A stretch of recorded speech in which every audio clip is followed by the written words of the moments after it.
Muy bienvenidos a todos, estamos hoy aquí en un lugar muy especial, para una charla muy especial, con algo muy especial que queremos transmitir con todos ustedes. Estamos acá junto a Roberto. ¿Cómo estás, Roberto? Hola, ¿qué tal? Buenos días, Pastor, ¿cómo le va? Qué bueno llegar a este momento que planeamos y hablamos durante mucho tiempo. Estamos acá en tu casa y si vos querés, me gustaría que le cuentes a los que nos están viendo qué es este lugar o qué era este lugar, cómo planeaste este lugar, en qué está transformado hoy. Hola, ¿qué tal? Buenos días. Bueno, como bien dice el pastor, yo soy Roberto Piaggio. Voy a decir el punto por el cual estamos charlando. Estamos acá en Corrientes, 1458, calle Corrientes, acá en Rodríguez. En verdad, hace 20 años que estoy instalado en este lugar donde estaba funcionando la Fundación Argentina Africanista de Intercambio Cultural, una institución con personería jurídica, y el objetivo era divulgar, promover y promocionar las culturas de índoles afro-brasileras. Yo era sacerdote de un culto, obviamente africanista, y bueno, más o menos no sé si le respondí su pregunta. Sí, claro. Roberto, ¿y este lugar era la sede de la fundación? Pero además era podemos decir, era un templo umbanda, ¿o cómo se describe? Sí, definitivamente, por lo que ven aquí, evidentemente era el ILE, era el templo africanista, General Rodríguez, obviamente quien era el titular era yo. ¿Cómo se describe? Como un templo africanista, a mi entender, fue el más importante por la estructura, por lo que significó este lugar, por la gente que ha visitado este lugar, muchísima gente, y bueno, eso es lo que fue. Vos eras lo que se llama un pai umbanda, un pai de religión, o ¿cómo sería tu denominación? Últimamente era Olufo, era Olugo, Ifa Lolu era el nombre que se denominaba en ese momento. Un babalawo era un cargo sacerdotal que se me dio en Nigeria, donde fui, en África, y ahí se me dio, en cual me consagré en ese momento. Y claro, también era Pai, para la gente que conozca más o menos, que conozca la denominación, el nombre Pai era Pai de Santo. Y bueno, acá transité durante 40 años, en total, desde que me inicié en el culto. Hoy tengo 57 años, ¿no? Roberto, y en este lugar, ahora seguramente los muchachos en edición van a ir poniendo algunas imágenes que tenemos grabadas de antes de este lugar. Hoy vemos que hay textos bíblicos, que es otra la luminosidad de este lugar, pero durante muchos años acá había esto era un altar, digamos, había muchos santos. ¿Cómo sería el nombre de lo que tenías acá? Sí, esto acá fue el lugar justamente, era un lugar donde estaban cuartos santos, eran lugares de lo que se llama comúnmente, lo que era en su momento mi culto. Era un cuarto santo, un altar de umbanda, donde habían diferentes denominaciones, diferentes idolatrías, claro, que teníamos en su momento. Sí, y acá concurría mucha gente, ¿no? Como digo, como punto de referencia, un hijo de la casa, un hijo de religión, era Cacho Castaña, claro, Luciano Pereira, que han asistido a estos lugares, como otros tantos que, a ver, lo que digo son nombres de conocimiento público, eso lo puedo decir, ¿no? Claro. Y bueno, sí, este fue un lugar muy icónico para la zona, ¿no? Fue el predio más grande, y bueno, le habíamos puesto mucha fuerza, mucha voluntad a todo esto. Roberto, lo hemos hablado, que a mí me llamaba la atención de este lugar tuyo, que normalmente todos estos cultos africanistas se manejan más bien en un misterio o en no en una notoriedad tal como lo que vos tenías acá, donde había imágenes que eran visibles aún desde la ruta, ¿no es cierto? Sí, los altares que estaban al costado, sí, eran 3 altares de entidades o deidades específicas, entidades que marcaban cada una de las naciones que yo pertenecía, ¿no? Claro. En lo que decía el Batuque, la Umbanda, la línea de Shu. diferentes naciones africanistas. Eso es lo que significaba, por eso se marcaba el orden. Y después porque acá era un centro donde se ha convocado muchísima gente y ha asistido mucha gente, sí. Claro.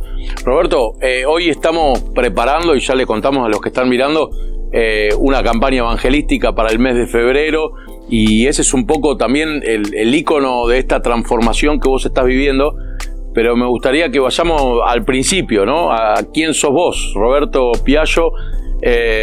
¿Dónde naciste? ¿Cómo estaba conformada tu familia? Si nos puedes contar un poquito de eso. Claro. Bueno, mi nombre es Roberto Piaggio Rey. Yo nací en San Martín, específicamente en un barrio en la parte de San Andrés, la localidad del partido de San Martín. Comencé en esta religión cuando tenía 16 años. Por el cual transité mucho religiosamente. A los 20 años yo creé una institución, una entidad de tercer grado que se llama una fundación. La fundación que acabé de denominar Fundación Argentina Africanista de Intercambio Cultural. Una entidad que obtuvo su personería jurídica de carácter nacional y cual, por intermedio de ella, empecé a transitar y bueno, llegó que la fundación fue la única institución hasta ese momento más importante de la República Argentina. Claro. ¿Por qué? Por convocatoria, sí. por los congresos, los seminarios, las jornadas que hacíamos y por la gente que no había apoyado en ese momento. Claro, ya vamos a llegar ahí, pero digamos, vos naciste, nos decía recién, en San Martín. Sí, en San Martín. ¿Cómo estaba conformada tu familia? Mi mamá, obviamente mi papá, mis hermanos. Yo cuando tenía 16 años había fallecido un hermano, Ricky, tenía 19 años, una hermana gemela, una hermana más grande y Lourdes la más chiquita, que ya es grande, ahora hoy en día ya es chiquita, es abogada penalista, civil, y bueno, ya estamos todos grandes. Pero sí, estaba conformado en una familia tipo. Ese tiempo de fallecimiento de Ricky, tu hermano, de alguna manera marca tu vida. ¿Cómo lo...? Sí, claro, como más o menos le marcaría a todo hermano que es menor y que si tiene un hermano mayor lo empodera como una persona muy importante para la vida de uno. La verdad era mi primera experiencia en este mundo, la pérdida de un ser tan querido como un hermano. La verdad que me marcó mucho eso, sí, pero bueno, Dios sabe todo por qué pasan las situaciones. Pero bueno, eso fue una situación y después, bueno, obviamente la separación de mis padres y situaciones que pasan muchas veces en las familias tipos de aquí de Buenos Aires. ¿Eras chico cuando fue la separación de tus padres? Sí, era chico, sí, tenía 14 años, 13 años. También fueron golpes, un golpe tras otro, la verdad que es eso. Pero bueno, seguí subsistiendo, seguí sobreviviendo, pero los dolores de la familia muy cercana obviamente son impactantes y muy fuertes. Y después comencé a transitar en un sentido religioso por el culto africanista. ¿Te acordás cómo llegás al culto africanista? Sí, claro. Básicamente yo en ese momento estaba trabajando digo el nombre porque ya no está más, es ya no existe. Supermercados Norte. Y si existe, que nos mande un camión de mercadería y sí, no existe más. Supermercados Norte es lugar de gente feliz, se llamaba todo el marketing. Y bueno, yo trabajaba como cadete y levantaba los changuitos, llevaba los changuitos, las mercaderías que compraban las personas y las llevaba hasta los autos, un lugar en época en Argentina bastante interesante. Y bueno, ahí cuando me sugieren ir a la casa de mi tía de sangre, la hermana de mi mamá, que era May de Santo, que tenía un templo en Campo de Mayo, y ahí llevé una que era en ese momento mi novia para curarla, para ayudarla, y así comenzó todo. ¿Llegaste a ese templo que era de tu tía? De mi tía, exactamente. ¿Y qué pasó? ¿Qué te acordás de ese día? No, nada, la verdad que fue impactante, porque yo, si bien tenía cierta resistencia, pero dije, esto no es muy de Dios, porque estaban todos descalzos, aplaudían, yo no entendía nada, tambores, Y lo más sorprendente es que tenía unos primos ahí, y mi tía, que giraban y entonces incorporaban entidades espirituales y cambiaban de la voz, el idioma, que empezaban a hablar en portugués, y eso fue lo que en ese momento me impactó. Yo dije, ¿cómo es esto? Eso fue lo impactante. Vos sabés que al hablar con varios que transitan por estos cultos, te dicen que ese momento es esto que vos decías, ¿no? Como que te atrapa, como que hay una curiosidad que te nace, Y claro, es algo nuevo que uno no está, por lo general, transitando. Y de repente uno entra a un mundo diferente, y obviamente llama la atención con todo lo que significa los cultos de matrices afrobrasileros. A mí me había impactado. Y fueron muchas cosas, pero básicamente el tambor, reitero, la incorporación de los espíritus en las personas que eran medium, eso me había impactado. ¿Y ahí en ese lugar se da tu inicio en la religión? Claro, sí, porque mi tía en ese entonces me sugiere que si quiere me prestaba una ropa blanca, y si quería transitar, si quería incorporar, si quería ser parte de la ceremonia.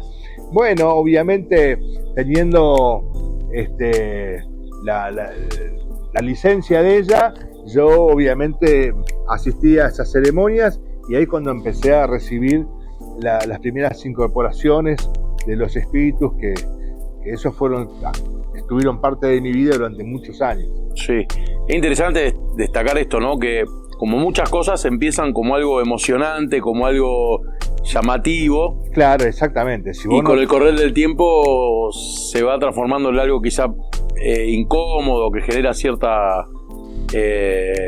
¿no? Sí, ¿Cómo lo vivís? Yo ya no lo vivo más, porque eso fue parte de mi pasado, pero obviamente todos los cultos de matrices afro-brasileras tienen un contexto cultural que obviamente viene de Brasil. Todo lo que viene de Brasil es como los argentinos se sienten muy identificados, muy lo mágico, muy que les gusta, por todo lo que significa eso, ¿no? Desde el tambor, la música, desde lo espiritual, esa cosa de que de repente entras en trance, entras en relaciones mediúnicas, en contacto, entre paréntesis, con espíritus.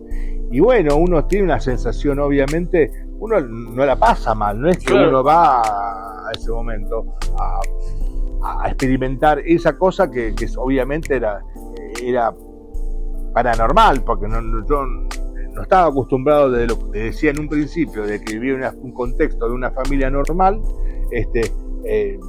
No entendía nada de eso. Así que empecé a transitar en ese mundo esotérico, por así decirlo de alguna manera. Básicamente es eso. Está muy bien. ¿Cómo eso fue avanzando? Digamos, vos eras un participante de ese culto, en ese templo. ¿Cómo te vas transformando o cómo llegás a ser un pai? Bueno, no lo puedo sintetizar en 2 palabritas, pero obviamente es un trabajo, un proceso bastante... lleva un tiempo, porque obviamente, como en todo culto más o menos ordenado, tienen procesos donde tienen consagraciones, tienen un tiempo, una etapa de relación. Y bueno, obviamente yo había entrado al culto Umbanda con toda esa sensación de que empieza algo nuevo. Y bueno, yo había ido por una novia que tenía problemas psiquiátricos, y bueno, y después no sé qué le pasó a esa, no sé si está en el Moyano, si sigue viviendo, si está feliz, no, desconozco, pero la verdad no fue el resultado. Es decir, a veces las personas van a ciertos lugares por lo que se llaman soluciones mágicas. La solución mágica es, yo voy a un lugar y donde me prometen que te dan esta situación, que te dan lo otro, y obviamente después no aparece con lo mágico que te dan, y obviamente uno la verdad se desilusiona. Sí. Pero bueno, básicamente todo, en la época de los 80, los 90, aparecían mucho esas religiones mágicas, de soluciones mágicas, de cosa rápido. Claro, el llame ya, yo te voy a solucionar las cosas. Y el ser humano por lo general empieza por caminos, no por entendimiento, por conocimiento, no es que no busca a Dios, uno trata de buscarlo, pero siempre con esa situación mágica. Por eso también la magia en ese momento, yo era chiquito, ya jovencito, la magia me llamaba la atención porque era algo que uno de chiquito le enseñan, que la magia, que el poder, que estas cosas, y ahí sí inconscientemente iba ingresando. ¿Lográs identificar esto que vos decías recién, no? Hay una búsqueda, evidentemente, del ser humano, de algo más, esa sensación de que hay Dios, de que hay algo más de lo que vemos, que tocamos. ¿Lográs identificar qué es lo que te mueve esa búsqueda en vos en aquel momento? Recién hablabas de algunos temas familiares, la pérdida de tu hermano. Digamos, detrás de toda gente que busca hay una necesidad, una falencia, ¿lo lográs identificar? A ver, hay personas que por lo general buscan salvarse, no sé, comprando un boleto de casino o comprando un número de lotería nacional, buscan salvarse al momento. Y de alguna manera, estos sistemas de creencias, religiones, de darte ya lo aquí, ahora, lo mágico, es lo que atrapa, lo que uno desea de tener una vida normal. Obviamente uno quiere salir adelante y esta me parecía que era una alternativa, y de hecho iba muchísima gente, claro, ¿no? A esos lugares. Y bueno, uno iba porque quería salir adelante. Y de alguna manera, no teniendo mucho conocimiento, yo empecé a transitar ahí, que bueno, tenía que mi tía de sangre, que obviamente tenía confianza, porque la hermana de mi mamá, y que obviamente supuestamente me iba a dar lo mejor. Claro. En ese sistema de creencias. Y hay un inicio entonces, que es, ella te invita, vos por primera vez incorporás una entidad, un retovelo. Y bueno, y ahí comenzó la búsqueda más espiritual, porque después uno, cuando conoce esos lugares, la sensación que vos entras a un lugar, sentís el olor de incienso, los tambores rufan, vos entras en un estado de, lo que se llama estado alterado de conciencia. Una mediunidad lo que produce con los espíritus que le llegan a uno es un estado alterado de conciencia, un estado de éxtasis especial, y bueno, uno como que se siente atrapado por lo espiritual. Claro. ¿No? Y hay un momento de una consagración, hubo un momento de un inicio, además de esta vez que contás. Y que toda persona que tiene esta experiencia personal de incorporar un espíritu, obviamente tiene dos soluciones. O corta eso o trata de adentrarse a la profundidad del tema, y te van enseñando justamente cómo desarrollarte. Por eso la palabra Mãe de Santo es madre, en portugués Mãe es madre, es una madre que te va conduciendo a través de la experiencia a decir por qué estoy en estos lugares. Y cuando uno incorpora una cantidad de espíritus, que son 6, 7, a través de una ceremonia, a través de diferentes situaciones, y te van enseñando a aprender, y después te consagran. Después uno inicia con las acciones espirituales necesarias. Claro que sí. ¿Se entendió eso? Sí, claro. La consagración es con un baño de sangre. No, las primeras consagraciones no son una comunión de sangre, era con baños de yuyo, de hierbas, lo que se llama amasí, son 7 horas, y después con aves, animales de consumo, que eran gallos, gallinas. Y después me metí en la otra nación, que se llama Batuque, que es una nación ya de culto de los orillás, que sí, ahí sí, la consagración tiene que ver con animales de consumo también, pero animales propiamente, en mi caso era una chiva, eran gallinas, era una paloma, era un casal de palomas, que era para consagrarse. Y también te daban un fundamento. Yo en ese momento obviamente tenía cierta consistencia lo que me explicaban para mi momento, para el cual yo me iniciaba en eso. Cuando decís 7 horas, porque muchos de los que nos están viendo muchos deben entender exactamente todo lo que decís, y otros se están enterando de alguna cosa. Cuando vos decís 7 horas, ¿qué significa? Vos estás 7 horas bajo esa 7 horas consagración. Yo acá hacía muchos amasiles. La gente se preparaban 7 yuyos diferentes, se ponían en una camita llena de hierbas, y se daban diferentes bebidas alcohólicas, y uno estaba 7 horas con un montón de velas alrededor de uno, para que en ese momento se cineteaba, se tocaban las campanitas, para que se llamara la entidad espiritual y se vaya asentando. Fíjate cómo era, ¿no? Trabajaba mucho con la cabeza de la persona, que para nosotros sabemos que la cabeza es lo más importante del ser humano. Así que trabajaban sobre la cabeza para ir asentando las entidades espirituales. 7 horas. ¿Y estas otras, ya que tenían que ver con sangre? Ya eran 3 días donde uno estaba en un retiro espiritual. Obviamente se quedaba 3 días, también en una cama, con un paño y obviamente nada, se hacía asentamientos, ¿no? Donde se hacía una obligación, y por eso se llamaba obligación, porque era una de las cosas que tenía que hacer uno para, de una manera, ir ganando o puliendo cierta espiritualidad. Uno tenía 3 días en una obligación, en una cama, y bueno, con los baños de sangre, se suponía que el baño de sangre entraba, digamos, en nuestra parte espiritual y se consagraba. ¿Y eso te hicieron a vos en aquel templo de tu tía? No, en la planta de mi tía no. Después, el hijo de sangre, que se llamaba, que Dios lo tenga la gloria, por así decirlo, al Pai Claudio Jung, que era el hijo de sangre, era mi primo. Claro. Ahí me inicié con él, sí. Y ahí comenzábamos a tener otro conocimiento donde se utilizaba el fundamento religioso de ese entonces, un poco más comprometido, ¿no? Porque ya ese era el camino de Pai de Santo, porque con lo que yo le expliqué, uno entraba, podía llegar a ser Pai, no pasaba la categoría de Pai. Y después estaba otra categoría que era de Pai de Santo, y ahí se sentaban los orishás. Lo que es orishás significan fuerza viva de la naturaleza, es decir, son fuerzas vivas que son las que nos van consagrando. ¿Y vos identificás un cambio después de ese primer, se llama ungimiento, cómo se llama? ¿Consagración? Consagración. ¿Notás un cambio? ¿Recordás que fue creciendo el nivel de compromiso? Sí, yo estaba comprometido con esa creencia, definitivamente. Si hubo cambios, sí, claro que hubo cambios. En ese momento yo pensaba que la cosa pasaba por la ayuda espiritual, que haya tranquilidad. Yo era jovencito, ya en ese momento tenía 18 años, y yo me consagré de Pai de Santo a los 19 años. Después de 3 años de retiros espirituales, de consagraciones, había adquirido un cargo que era de Pai de Santo. Claro. Sí, obviamente, porque cuando uno entra en estos cultos, a uno lo que lo enseñan es para tratar de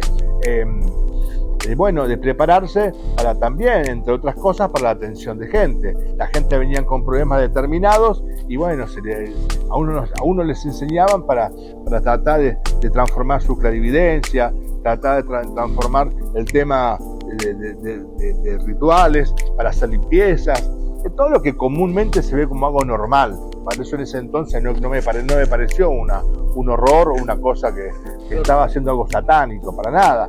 Pero bueno, ahí está el asunto, ¿no? Hay todo un engaño, un encubrimiento que hace que uno no se dé cuenta del todo. Exactamente, el diablo lo que mejor hace es tratar de mostrar que no está el diablo, que no es el diablo que están haciendo las cosas. Claro. Y Roberto, hace un ratito nos contabas que en este lugar se congregaba mucha gente, que venía mucha gente, que había personas muy notorias, destacadas. ¿Cómo llegás a eso? Digamos, ¿en qué momento? ¿Por qué un pibe de 20 años hace una fundación? ¿Cuál era la intención con eso? ¿Y cómo fue el devenir de esa fundación hasta llegar a todo lo que lograste? Bueno, yo en ese momento también transitaba por el mundo, la pseudociencia, ¿no?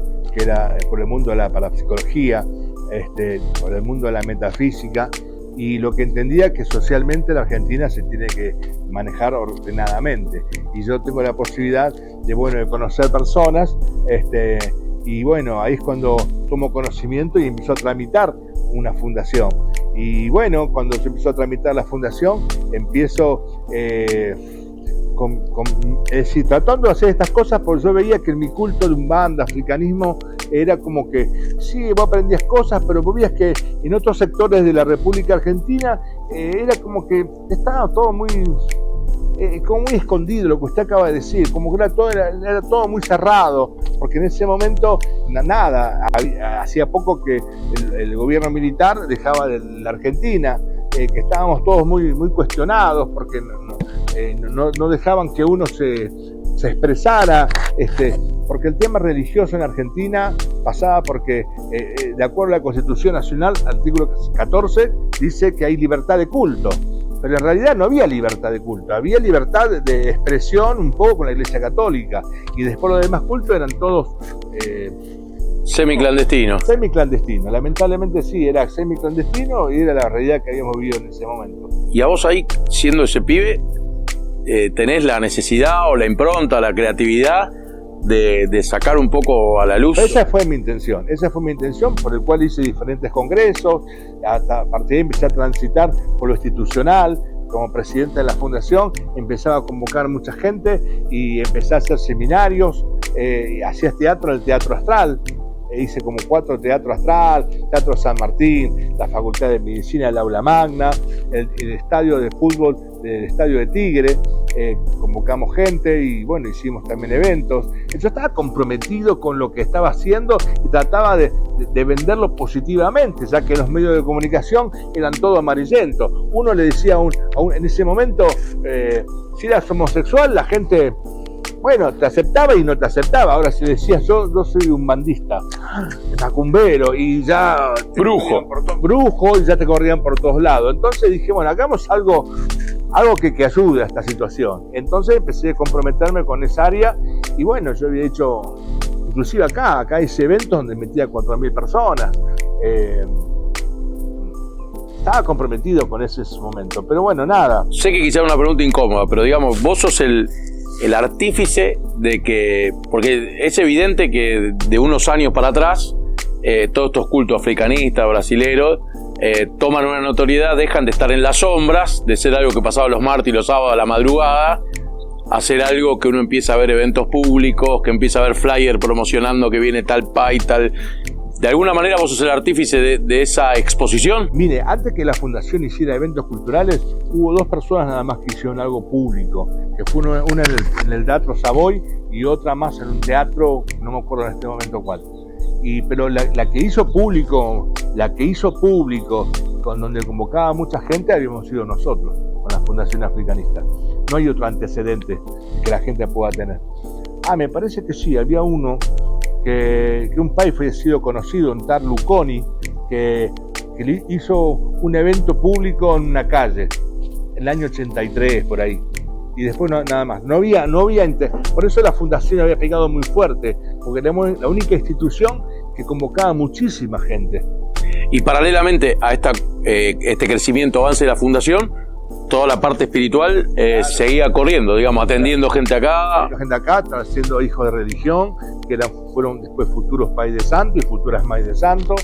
Claro, esto es una institución tipo escuela y religiosa y escuela cultural. Muchos pais de santo habrán salido de acá, digamos, de tu enseñanza. Sí. Y en un momento vos me contabas que la fundación empezó a tener filiales. ¿Qué son esos templos por todo el país que tenían tu...? La fundación, con personalidad jurídica, de acuerdo a su artículo interno de nuestra estatuto, decía que yo podría abrir cualquier delegación en cualquier punto de la República, que eso era legal. De manera que nos contactábamos con pais de santo que tenían templos, no sé, en Tucumán, en Misiones, en Rosario, en Santa Fe, en Capital, en conurbano bonaerense, y nosotros le dábamos delegaciones institucionales para que tuvieran sus delegaciones, representaciones en diferentes lugares. Sí, ese era también el trabajo mío administrativo. O sea, de alguna manera funcionaban bajo tu cobertura, digamos, por alguna manera, bajo tu cuidado. Jurídicamente sí. ¿Y son esas filiales cuántas llegaron a ser? Y muchísimas, que son 40. Wow, en todo el país. En todo el país. Todo el país. O sea, y en esta es la parte institucional fundación. La parte espiritual, vos nos contabas que hubo como varias instancias, ¿no? Hoy en algún momento nos mencionaste un viaje a África. ¿Cómo es eso? ¿Por qué vos terminás yendo a África? ¿Por qué no te quedás solamente con una parte de toda esta creencia? Porque en mi culto se hablaba mucho de África, que era la matriz, ¿no es cierto? Que era la matriz, de ahí salía todo. De manera que yo dije, bueno, si ya porque, ¿qué pasaba? En los años 90, cuando yo era pais de santo, En ese momento, cualquiera se iba a Liniers, a San Cayetano de la iglesia, sí, que hay muchos locales, muchas santerías, cualquiera se ponía una guía imperial y yo soy Padre Santo. ¿Y quién le decía lo contrario? Él se ponía una guía imperial, un traje y era Padre Santo. Y eso no era joda. Entonces, ¿y quién le podía decir que no o que sí? Y ya fue necesario que yo también quise armar la fundación para tratar de también armar una estructura, porque si no era como un viva la pepa esta. Hoy yo era remisero y se me acabó el trabajo y digo, chao, no pasa nada. Entonces me hago pay y empiezo a currar a la gente. Y entonces ponía guía imperial y decían ser a Padre Santo. Bueno, esas cosas me llevaron a que yo me comprometiera religiosamente de ese entonces a que, bueno, ¿cómo era el asunto? Esto nació en Brasil, me fui para Brasil. En Brasil me dicen, no, acá no nació acá, nació en África, en Nigeria, específicamente en Nigeria. Entonces, yo tuve la iniciativa de querer ir a conocer Nigeria para saber un poco la posta. Y bueno, tuve la experiencia de ir a Nigeria. ¿Es común que un Padre Santo vaya a Nigeria? No. ¿Conoces otros? No, sí, conozco 2, 3, nada más. Mirá. ¿Y ahí a Nigeria dónde? Porque digamos, vos vas a Nigeria y ahí, ¿qué haces? ¿A dónde vas? No, vas a Nigeria y en Nigeria tenés la ciudad de Lagos. Y de ahí la ciudad de Lagos, a donde es el culto a los orillas, se llama Ifewara, donde yo tuve la suerte de conocer al rey, que también era un familiar del amigo nigeriano que fuimos para allá, para Nigeria, que era el rey de la ciudad de Ifewara. Los cultos, los orillas, nacieron supuestamente en la ciudad de Ife. Entonces, un lugar donde ahí nacían los orillas que se manifestaban como diferentes cultos, cada uno tiene un sistema, ¿no? Una apertura. Y entonces, cuando me fui a Ifewara, vi el rey, me hizo conocer diferentes lugares. De hecho, todavía tengo una relación porque yo no sabía una cosa, que el rey es cristiano también. Una cosa de loco. Yo entendí que el 70% es una cosa tremenda lo que voy a decir. El 70% de los babalawos en Nigeria, en África, son cristianos. Ahí me sorprendió muchísimo. Pero bueno, está bien. Entonces, yo quería para conocer la posta del africanismo, cómo venía el asunto. Entonces tuve esa inquietud y traté de realizarlo en vida y lo hice. ¿Y ahí te ungieron, te consagraron? Claro, ¿hay sangre ahí también? Sí, ahí me dieron el cargo de Oluwo. Ifá Lolu es un cargo sacerdotal muy importante. De hecho, me llamaron el Are Oluwo. El Are es el padre de, digamos el líder, como sería conociendo acá, el líder de los Oluwos. Me dieron el cargo, pero me dieron con el sello real del rey de la ciudad de Ifewara, que todavía lo tenemos. O sea, lo que digo, lo puedo mostrar con evidencias concretas, ¿no? Claro. ¿Y qué te trajiste de África, además de haber visto, experimentado? ¿Qué es lo que sentías al volver de un lugar así? En ese momento sentí una gran alegría. Primero el ego personal, porque a todos los Empire le decía que me fui a Nigeria, fui al África, nada. Es como que Tarzán fue al África, ¿no? Y nada, me sentía muy, muy ungido, utilizando las palabras cristianas por ese momento. O sea, en un ranking de país. Claro, daba un conocimiento especial. Porque además fui a Nigeria, yo hice un video documental que se llama Un argentino suelto en Nigeria. Y ahí está en YouTube. Está en YouTube, sí, definitivamente. Y ahí dan claridad a lo que digo, no estoy diciéndolo por boca, sino hay documentales, hay un documental que dice lo que estoy diciendo. Roberto, y en el devenir de la fundación, vos mencionabas algunas figuras notorias. Sí, mucha gente, sí. Que has atendido, sí, seguramente los muchachos van a poner algunas fotos mientras hablamos. Bueno, Marcelo Tinelli, sí. Diego Armando Maradona, mucha gente del ambiente, Luciano Pereira, Polaco Goyeneche, Mariano Mores, Zulma Fayad, todas esas fotos que ustedes vieron acá en el templo, que hoy no están más, o que si lo pasan en el video vean las filmaciones, que ahí está todo. Mucha gente del ámbito artístico, nacional e internacional. ¿Qué le pasa en el corazón a un pibe de San Martín, como nos contabas hoy, de una familia tranquila, humilde, sencilla, que de repente te empezás a codiar con esa gente, que empezás a hacer una figura importante, hablaste del Teatro Astro, San Martín. Astral, no Astro, no. Astral, Teatro San Astral. Martín, la Facultad de Medicina. Teatro Metro, que está en una cuadra del Obelisco. La También. cancha de Tigre, ¿no? Hacer un evento en una cancha no es menor. ¿Qué le pasa en el corazón a ese pibe de San Martín? Y ¿Cómo nada. llega a eso? Ahí tenía que ver, lo estaba diciendo, con lo mágico, porque estaba hablando del principio. Yo obviamente estaba muy convencido de que quería hacer algo que sea de edificación espiritual, y bueno, y obviamente, como usted lo dijo, yo empecé en el barrio de Santa Brígida, acá pasando San Miguel. Ahí empecé un templo muy humilde, con las cosas, y terminé charlando con Diego Maradona, y con un evento grandísimo en el aula magna de la Facultad de Medicina, haciendo debates con médicos, con antropólogos. Hay un médico que se llamaba, y sacó un libro que se llama A mis colegas los curanderos. Mirá. Y entonces, nada, yo me sentí, claro, la verdad, si vamos a la realidad, me alimentaba mi ego con que, nada, todo esto es mágico, como dirían este muchacho de Marcelo Tinelli, es mágico. Y bueno, yo había pasado por una experiencia muy linda, la verdad que sí. Y hay un momento donde, ahora vamos a hablar de tu conversión, ¿no? Pero hay un momento en el cual todo esto te empieza a generar duda, te empieza a generar preocupación, en el cual vos empezás a sentir una sensación extraña, rara, incómoda.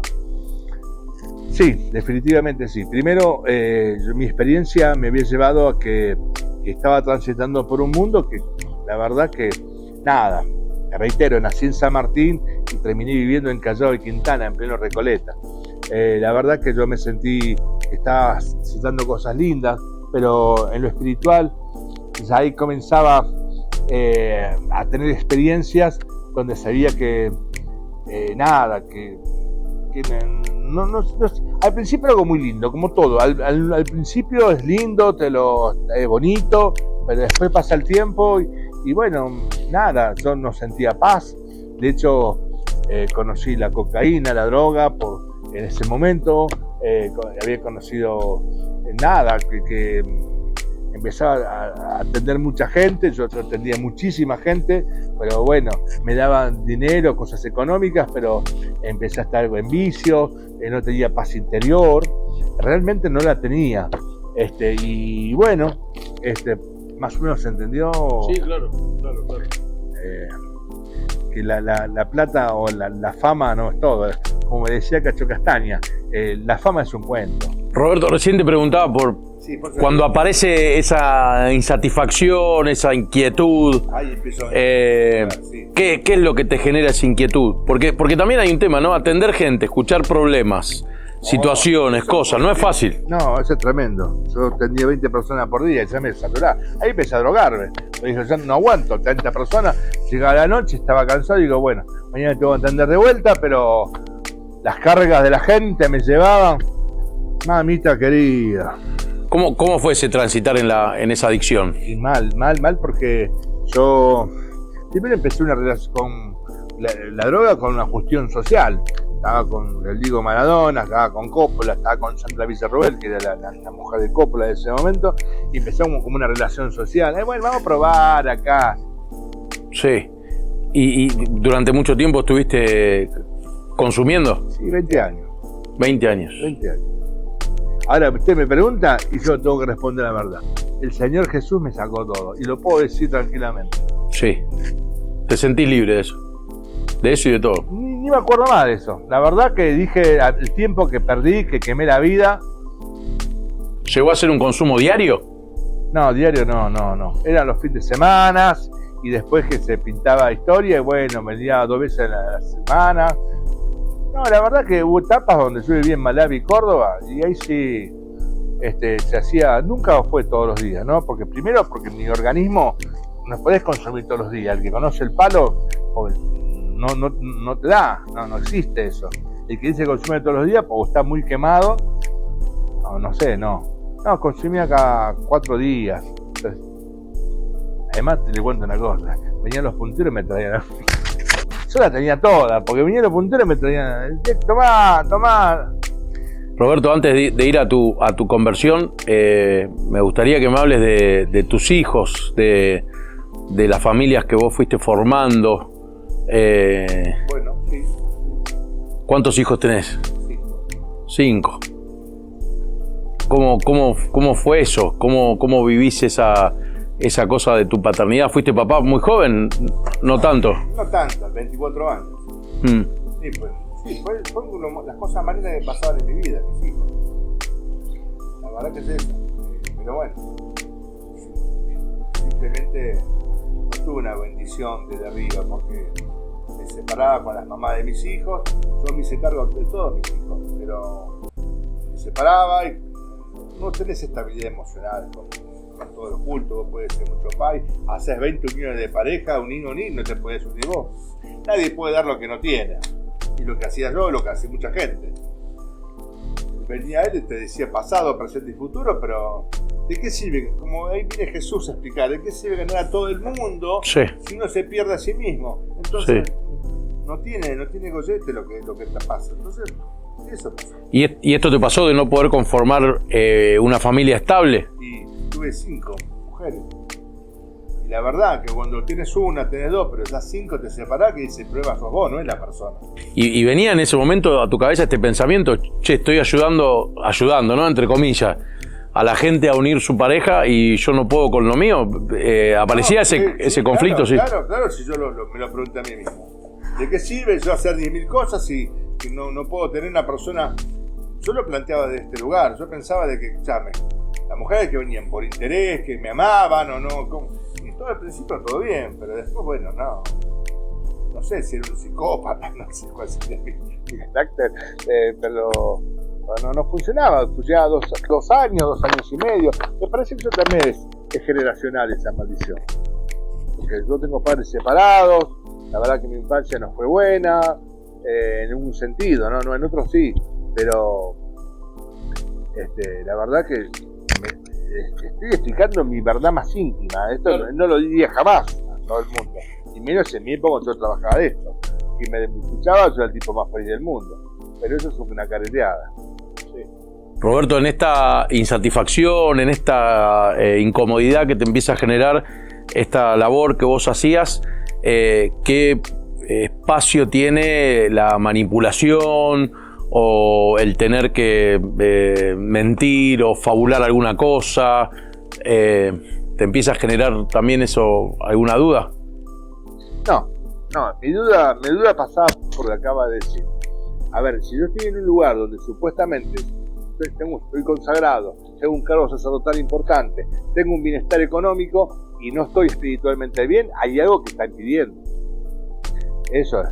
Mi duda apareció cuando dije, ayuda a todo el mundo, no me puede ayudar a mí, hay algo que lo está cerrando. No, pero digo, saliendo de este tema emocional, digamos, matrimonial, de relación familiar, hay un tema en atender gente. En algún momento vos me contaste que tenía que ver con la adivinación, que tenía que ver con ciertos trabajos que la gente te encargaba y que no se realizaban del todo. ¿Te empieza a pasar eso? A ver, ningún trabajo, ningún brujo puede hacer las cosas 100%. Esa es la verdad. Yo no puedo, yo no soy Dios, que vení, ¿qué te problema de pareja? Bueno, vení que lo soluciono. Hay temas que sí, había temas que no, y la verdad que muchas veces cuando un trabajo uno lo hace vocacionalmente, cuando ya que se dedica a eso y sabe que tiene que mentir porque lamentablemente no puede decir la verdad. Pero bueno, en un principio había una clarividencia. Yo le decía a la gente, bueno, yo te digo tu pasado, tu presente, no me digas nada. La verdad que había mucho de chamullo en todo eso. No sé si lo que le digo, si tiene nada que ver o no. Sí, la verdad que sí. ¿Sentís que es algo que atraviesa todo los cultos africanistas? No puedo dar fe de eso. Sí. Porque hay gente que sí, que tiene ciertas condiciones, pero que... A ver, yo transité por eso y la verdad que hice mucha plata con eso. La verdad que yo no estaba mal por eso, porque la verdad que la religión me permitió muchas cosas, sí, económicamente hablando, pero también descubrí la verdad de las personas. Había mujeres que venían, decime el nombre de tu marido, no es mi marido, es mi amante. ¿Cómo no es tu marido? Y bueno, y empecé también a conocer la realidad del mundo, cómo era la situación, cómo es lo que no es lo que te pinta, no es lo que te dicen, lo que te muestran. Hay mucha hipocresía. Y bueno, y lo malo, lo que hacía yo, dije, bueno, este es que venís por una maldad, y bueno, yo otra cosa, que hace mal, pero antes va a salir gratis. Sí, es como todas las cosas. No hay un 100% de genuinidad, porque si hubiera, yo sería el hijo de Dios, sería todo eso, no fue así. Pero bueno, la gente, si no te va a ver a vos, lo va a ver a vos, no te va a ver a la MAI, porque la MAI es poderosa, entonces antes que se la saque la MAI, se la saco yo, perdón que diga en términos generales esto, entonces así, o venís conmigo, si no. Entonces trabajamos con esas cosas, ¿no? ¿Hoy te genera cierta carga, arrepentimiento, recordar esas cosas? Eso no, pero lo que sí me genera que yo entendí que yo siempre busqué lo genuino en todos los aspectos.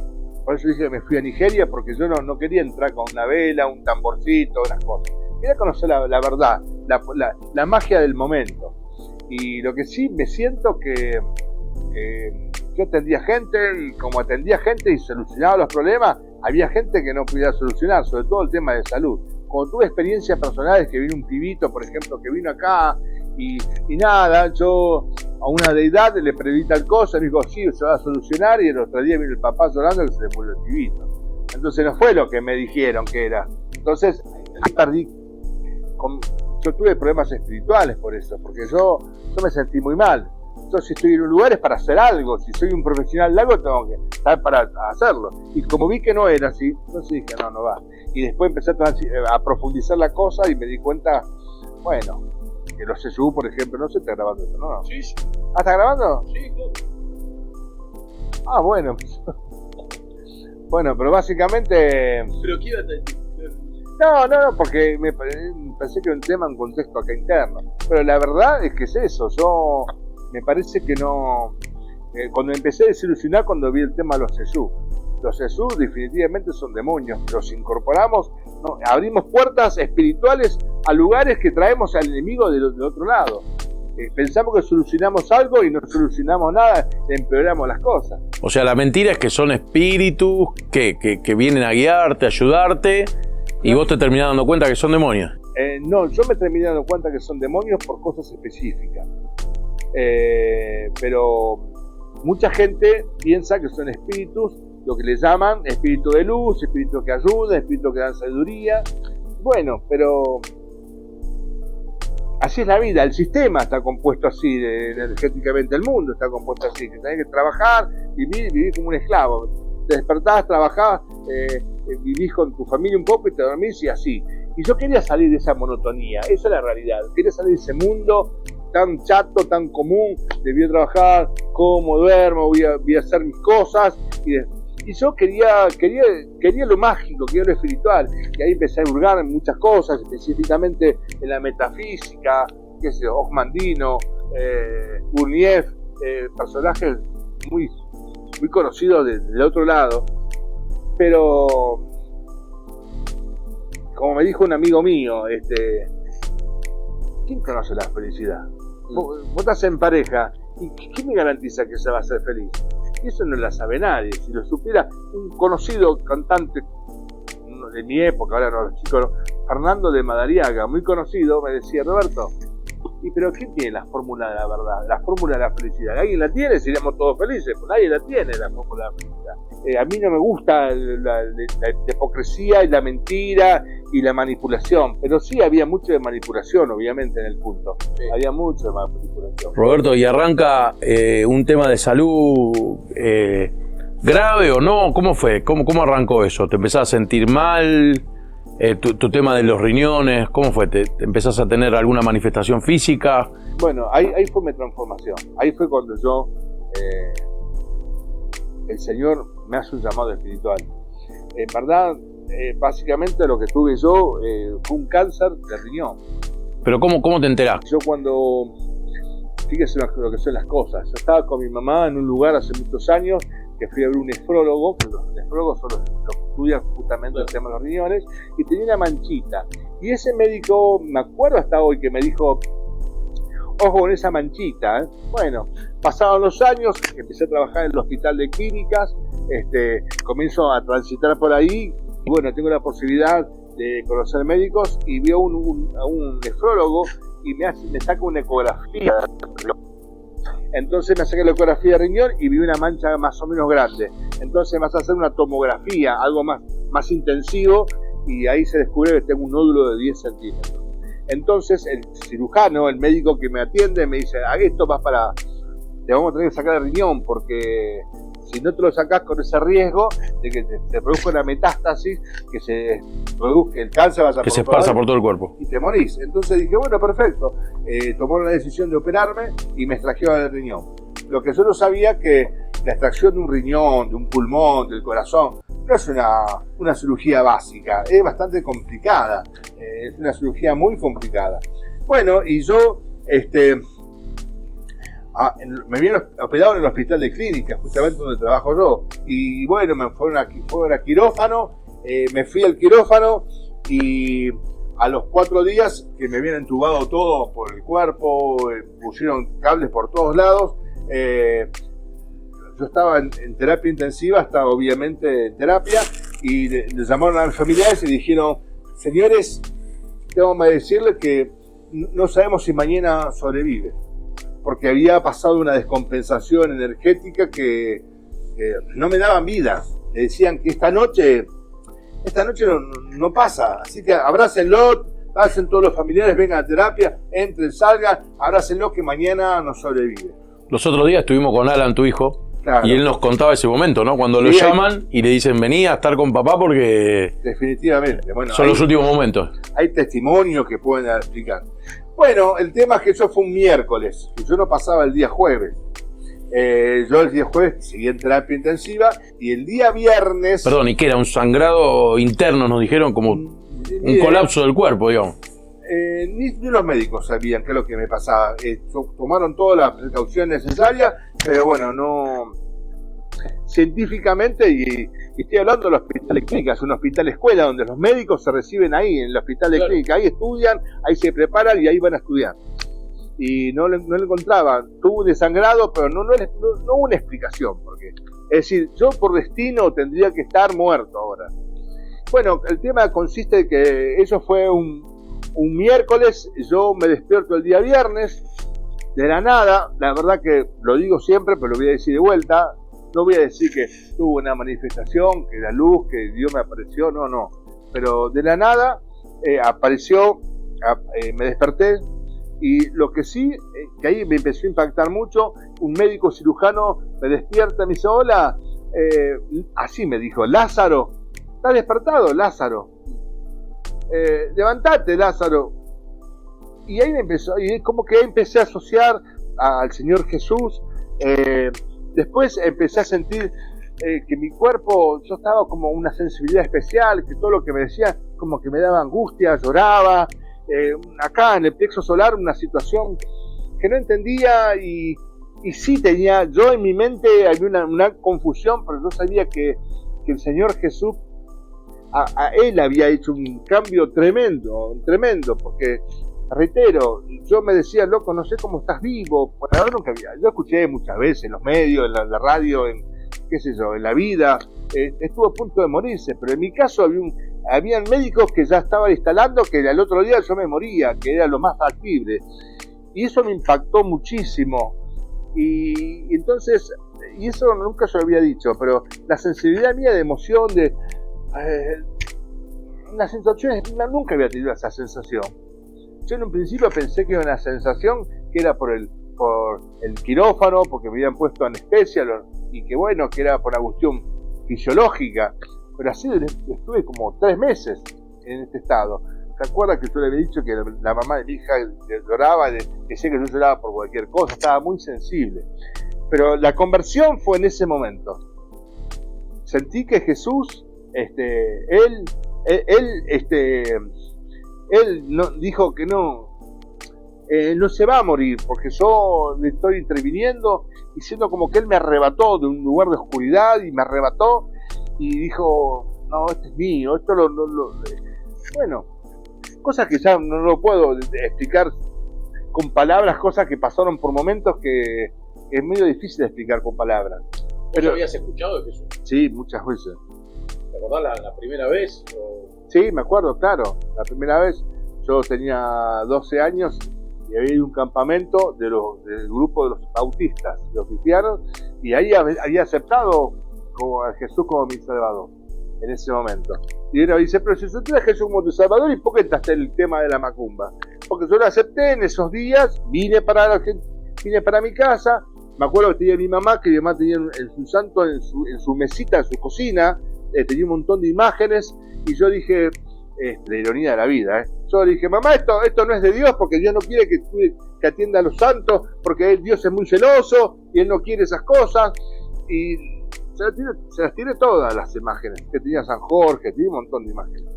Pero bueno, obviamente no tenía gente cercana al cristianismo que me estuviera manteniendo viva esa fe.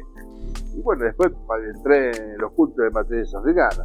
Pero sí, ahí empezó toda una relación. Sí. Y estando internado, vos te das cuenta de esto, de que Jesús intervino y frenó la muerte segura. Digamos, para el que no sabe, Lázaro es el amigo de Jesús que murió y Jesús vino a resucitarlo, ¿no?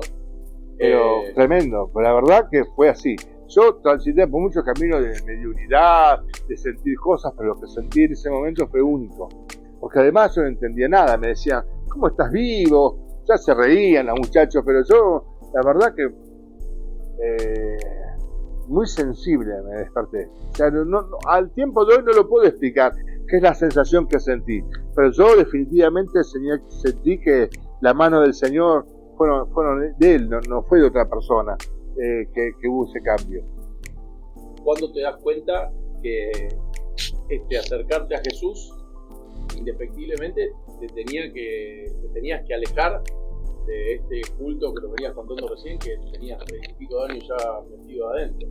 ¿Cuándo te das cuenta que no coincide, que no pueden ir juntas estas dos cosas?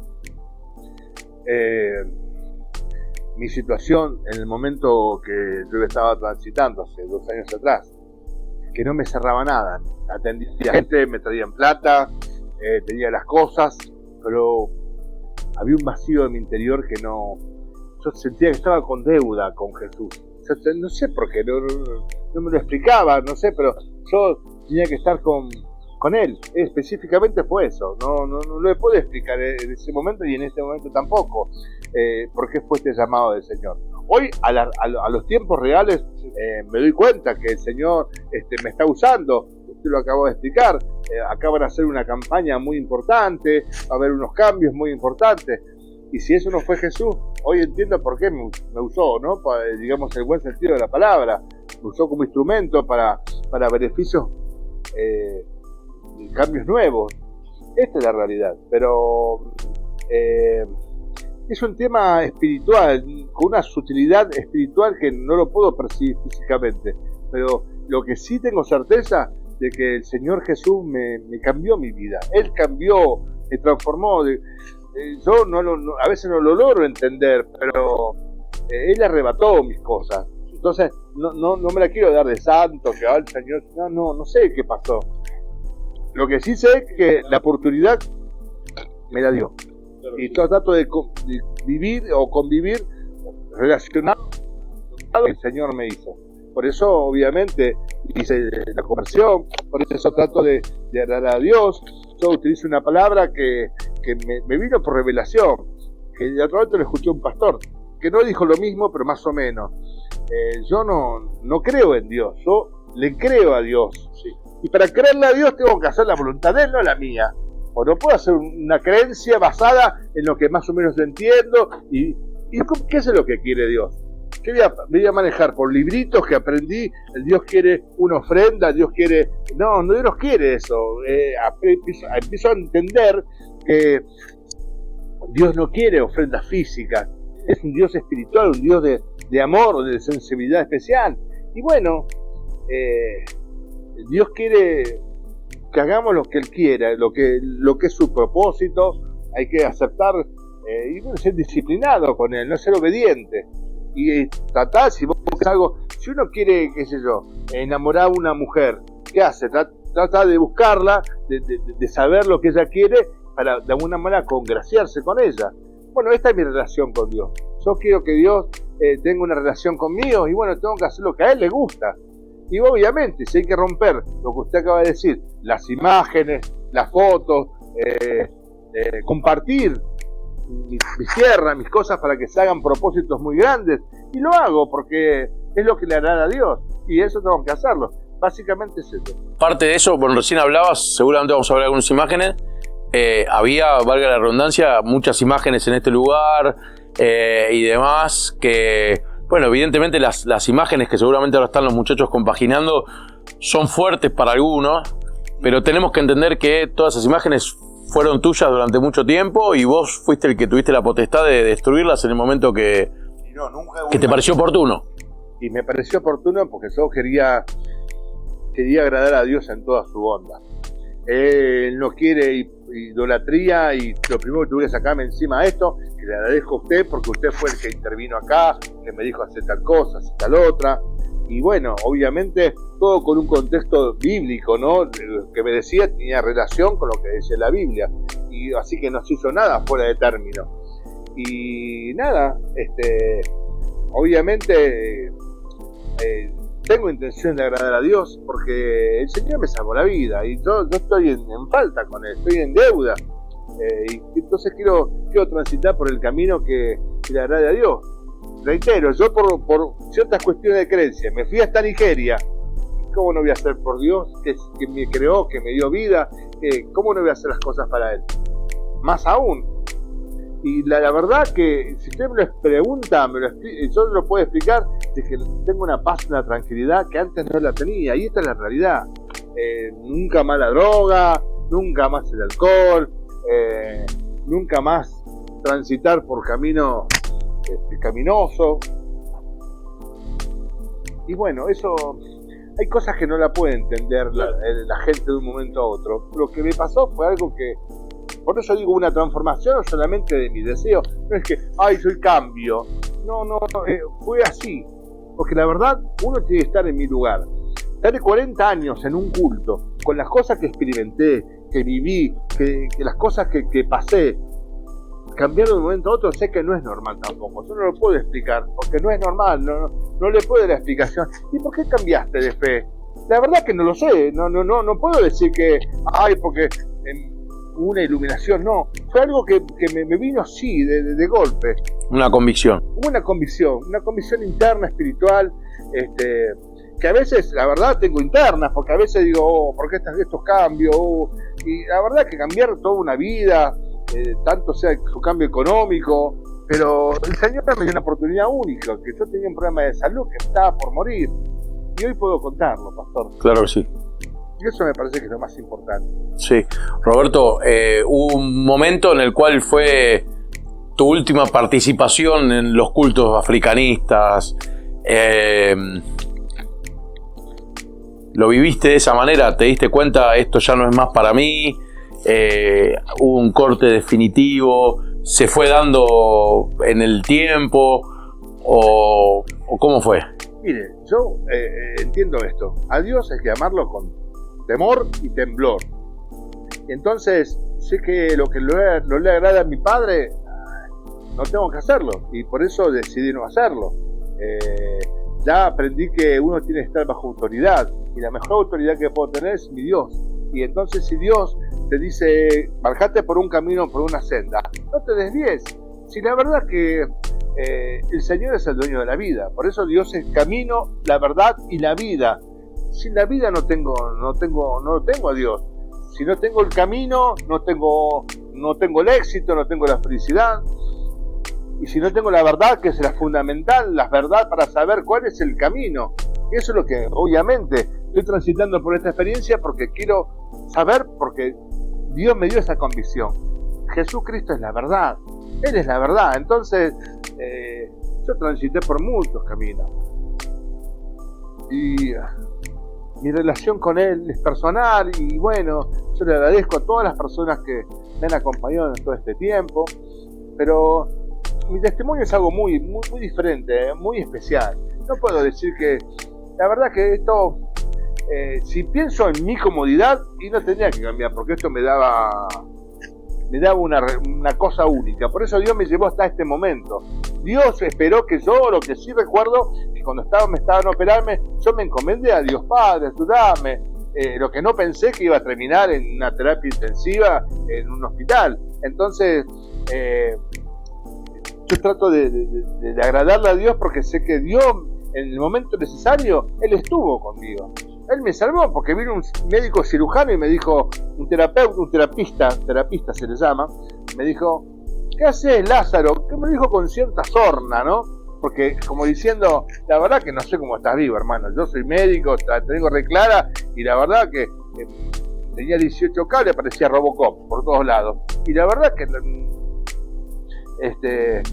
el muchacho vio algo, lo que me llamó la atención fue eso, que el médico profesional vio algo sobrenatural, que no tenía explicación.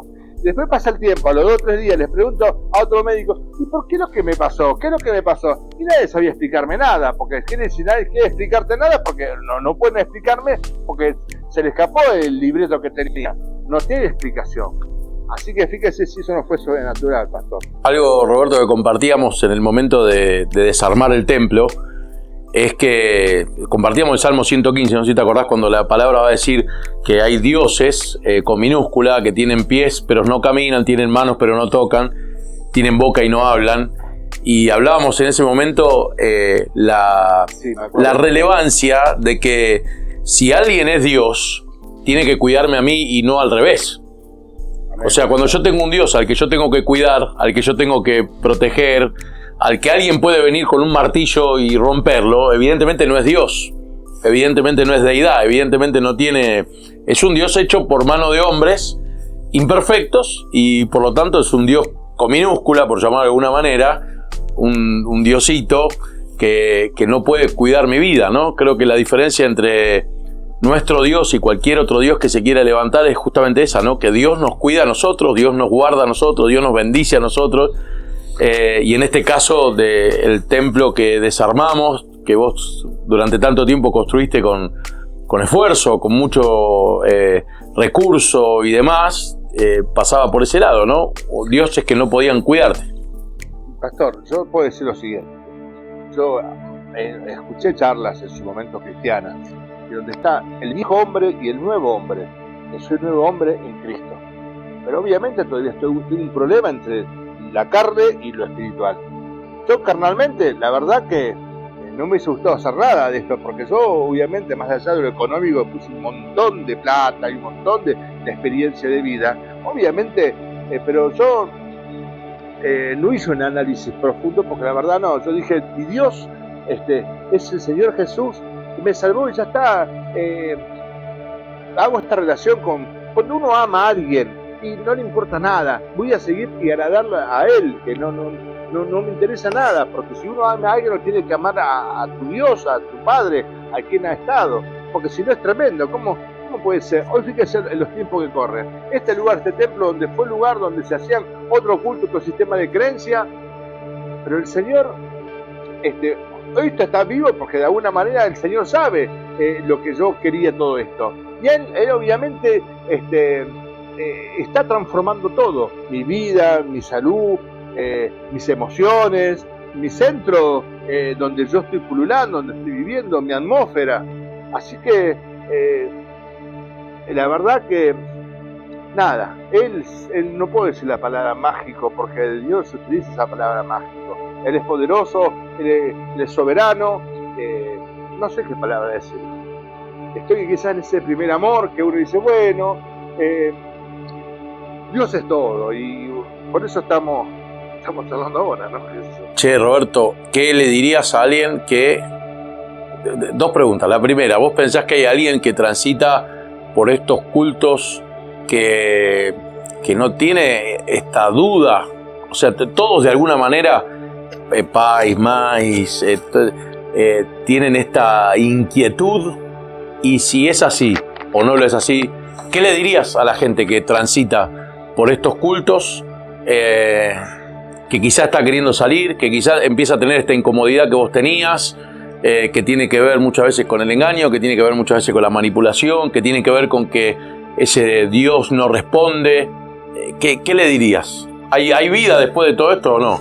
Mire, yo lo que le puedo explicar específicamente es que para esto, para transitar por un mundo espiritual, uno tiene que ser muy sincero con uno mismo, ser muy sincero y ser real, no decir cosas que uno después se arrepienta. Y la verdad es que si otro Pai de Santo o otras personas que pertenecían a mi sistema tiene realidad profunda y quiere ser sincero de verdad con las cosas que pasan y sabe de que no hay sosiego, no hay... Yo conozco un Pai de Santo con que haya estado bien de familia, económicamente, sosegado, feliz. No, conozco sí mucha gente, pero la verdad todos tienen algo y no puede ser. Yo quiero un Dios, mi Dios es un Dios completo, que yo no tengo todavía certeza qué va a pasar, pero yo tengo esa confianza y esa convicción de que Dios me va a dar completud en todo, porque Él es un Dios perfecto y que me va a dar completud en todo, no puede darme otra cosa. Y yo pongo en sus manos, y confío en sus manos que Él haga lo que tenga que hacer, porque Él dice que todo lo cambia y lo cambia para bien y te va a transitar por caminos de victoria tras victoria. Y eso, la verdad que con lo que me pasó en mi vida es lo que quiero. Y quiero que si hay un Padre Santo que está del otro lado, que sabe que quiere cambiar su vida profundamente desde el corazón profundo, sabe que nada cierra. No solamente la Umbanda, la Quimbanda, no solamente los budistas, no solamente los musulmanes, porque yo en Cristo, en Jesús, sé que hay una verdad, un fuego interior que no lo hay en ningún lado en lo que transité. Eso es lo que puedo llegar a decir. De manera que aquella persona que vivió muchos años y se considera que hay algo que no le cierra, claro, porque nada nos cierra en este mundo, nada nos da felicidad si no tenemos a Dios. Es una forma quizás muy de decir, ay, es que de Dios, pero la verdad es esto, con Dios todo, sin Dios nada, y llegamos a esta conclusión final. Yo les tardé 40 años en darme cuenta, 40 años, y vi muchas cosas, que no son todas malas, cosas buenas, cosas malas, cosas muy erradas, cosas que no fueron nada erradas, pero llegué a esta conclusión, pastor, que Dios es todo, y el Señor Jesucristo es todo, es todo. Que bueno, yo podía tener toda la plata del mundo, pero si Jesús no se aparecía, no hacía nada con la plata, yo me moría. Y la verdad tengo una convicción profunda de que fue el Señor Jesús que transitó y que Él me arrebató de la muerte. Claro que sí. Solamente mencionar la palabra del Señor, la Biblia dice que aquel que está en Cristo es una nueva criatura, las cosas viejas pasaron, y aquí todas son hechas nuevas. Damos testimonio de esa transformación en la vida de Roberto y creemos que Roberto es el primero de muchos que van a venir a tener ese encuentro con Jesús. Roberto, no sé si te queda algo para decir, para compartir. Ahora se empezó a jugar la pieza. Ya la primera pieza la moví. Ya Dios puse todo en sus manos y solamente en Dios queda que la revelación que Él tenga que decir. Es el momento de que ya mostré la parte que podemos hacer. Y creo que el Señor puede hacer todo. Ahora, los hechos dicen más que 1000 palabras. Después de la campaña, que vean y que no tantas palabras, sino hechos.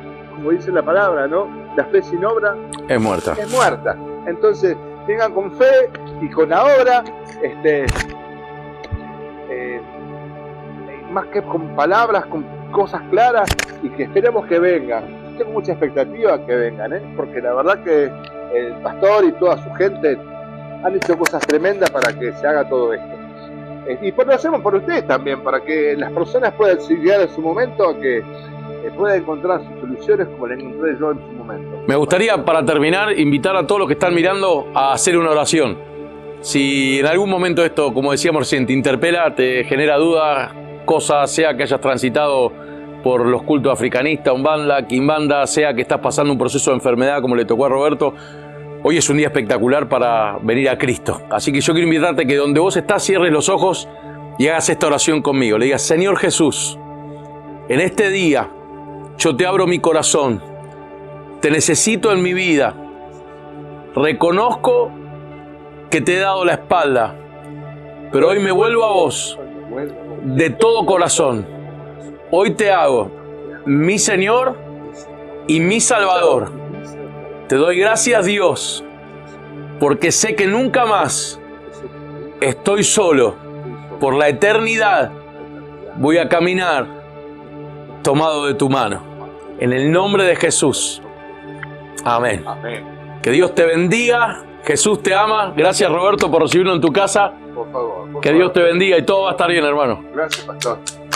Un abrazo grande.